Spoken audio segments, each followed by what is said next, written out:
इस वीडियो में हम बात करने जा रहे हैं कि बाइबल ही क्यों सत्य है। तो जब से इंसान इस धरती पर आया है उसकी एक खोज हमेशा से चली आ रही है और वह है सत्य की खोज। यह एक उत्कृष्ट प्रश्न है। बाइबल यीशु के बारे में जानकारी का हमारा प्राथमिक स्रोत है और उन सभी चीज़ों के बारे में जिन्हें हम अपने विश्वास के तत्वों के रूप में स्वीकार करते हैं। बाइबल में यीशु ने कहा है यूहन्ना उसके 17 अध्याय के 17 वचन में कि हे परमेश्वर आपका वचन सत्य है। और बाइबल हमें जीवन के स्रोत के बारे में और सृष्टिकर्ता परमेश्वर के बारे में बताती है। और बाइबल का पहला शब्द परमेश्वर के बारे में बताता है जो कि सत्य का स्रोत और स्वभाव है। बाइबल की शुरुआत सृष्टि से नहीं बल्कि परमेश्वर से हुई है। उत्पत्ति उसका पहला अध्याय के पहले वचन में हम पढ़ते हैं कि आरंभ में परमेश्वर ने पृथ्वी को बनाया। मतलब आरंभ परमेश्वर से है, पृथ्वी से नहीं, सृष्टि से नहीं। हम सबसे पहले आपसे एक व्यापक प्रश्न पूछते हैं, हम कैसे जानते हैं कि कुछ भी सच है? हम ज्ञान में एक तकनीकी प्रश्न पूछ रहे हैं, हम सत्य के दावों का परीक्षण कैसे करते हैं?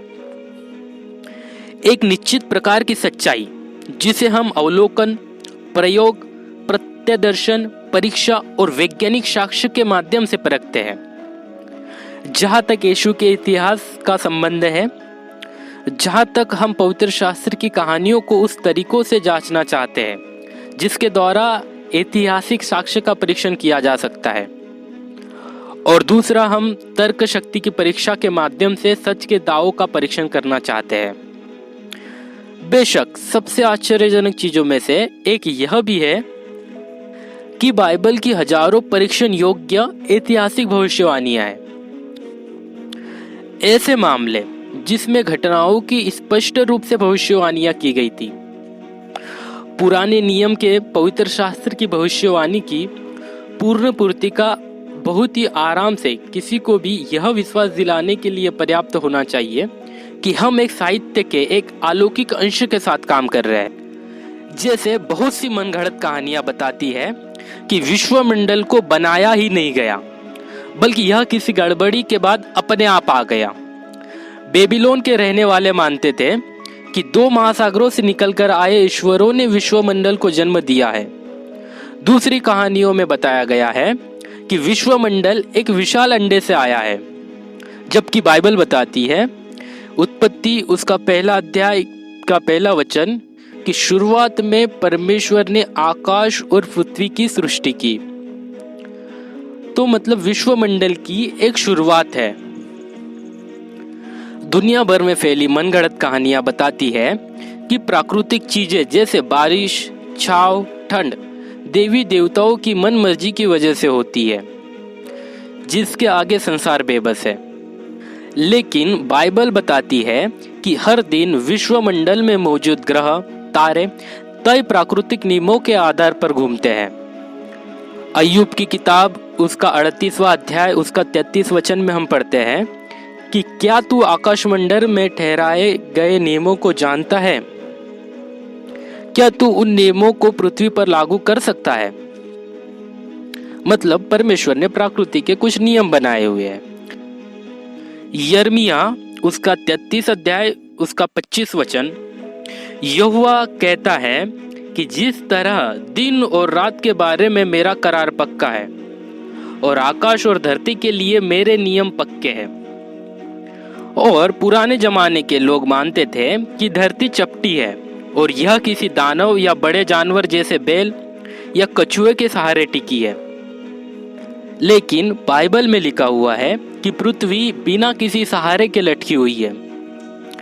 अय्यूब उसका 26वां अध्याय उसका 7वां वचन, वह उत्तरी आकाश को खाली जगह में ताने हुए है, पृथ्वी बिना किसी सहारे के लटकी हुई है। और आखिरी में विज्ञान ने भी यह चीज साबित की। बीते समय में यूनानियों का मानना था कि महासागर का पानी जमीन के नीचे से नदियों में आता था और उनकी यह सोच 18वीं सदी तक बनी रही। जबकि बाइबल के कुछ वचनों से हमें यह पता चलता है कि पानी कुछ स्रोतों से भाप बनकर उड़ जाता है, फिर वह भाप बादल बनकर धरती पर पानी, बर्फ या ओले बनकर बरसता है और इसी तरह पानी नदियों और झरनों में भर जाता है। अय्यूब उसका 36वां अध्याय उसका 27 और 28 वचन, वह पानी को भाप बनाकर ऊपर उठा ले जाता है।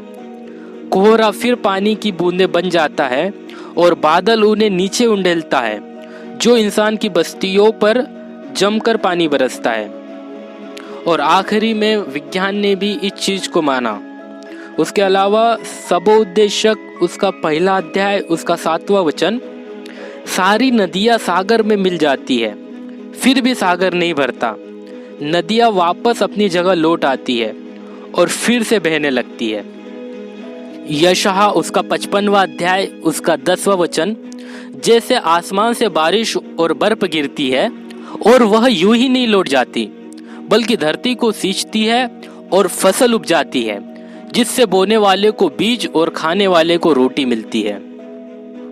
बाइबल करोड़ों साल के पहले बनी हुई है। उस समय ना विज्ञान था ना वैज्ञानिक। फिर भी बाइबल की इस बात को वैज्ञानिकों ने बाद में साबित किया।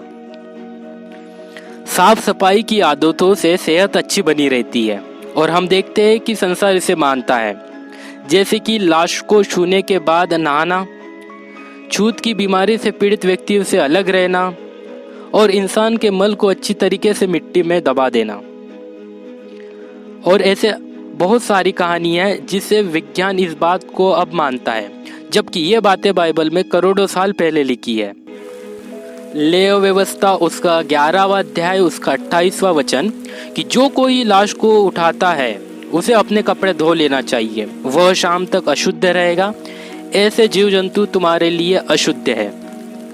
लेव व्यवस्था उसका 13वां अध्याय उसका 1 से 5 वचन में भी हम यह चीज पढ़ सकते हैं।